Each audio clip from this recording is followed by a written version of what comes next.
আমাদের জীবনটা অনেকটা ফুটবল খেলা বা ক্রিকেট খেলার মতো। আপনি যত প্ল্যানই করেন না কেন, যাই করেন না কেন, ডাগ আউটে বসে, সাইড বেঞ্চে বসে, আপনি যদি মাঠে না নামেন, রিস্ক নিয়ে খেলতে না নামেন, তাহলে কিন্তু আপনি যত প্ল্যানই করেন ওইটার কোনো মূল্য নাই। আপনি বুঝতেও পারবেন না আপনার কি ক্যাপাবিলিটি আছে বা আপনি কি করতে পারেন জীবনে।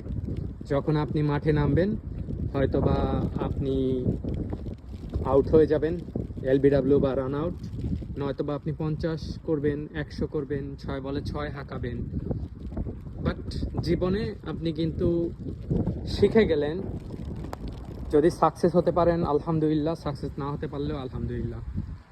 কারণ কি, আপনি যখন একটা ফাইটে নামছেন, নামার পরে কিন্তু আপনি শিখে গেছেন যে আসলে ফাইটটা কিভাবে করতে হয়। হয়তো বা আপনার ওই স্কিল বা অ্যাবিলিটি ছিল না, তাই জিততে পারেন নাই।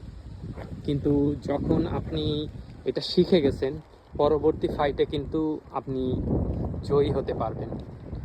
এই শিক্ষাটা আসলে খুবই জরুরি মানুষের জীবনে। সো রিস্ক না নিলে জীবনে কখনোই সফল হওয়া যায় না, সেটা যে কোনো কিছুতেই।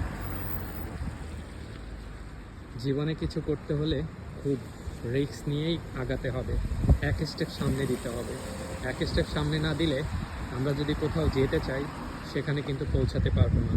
জীবনটাও ওই এক স্টেপ নেওয়া মানে হচ্ছে রিস্ক নেওয়া।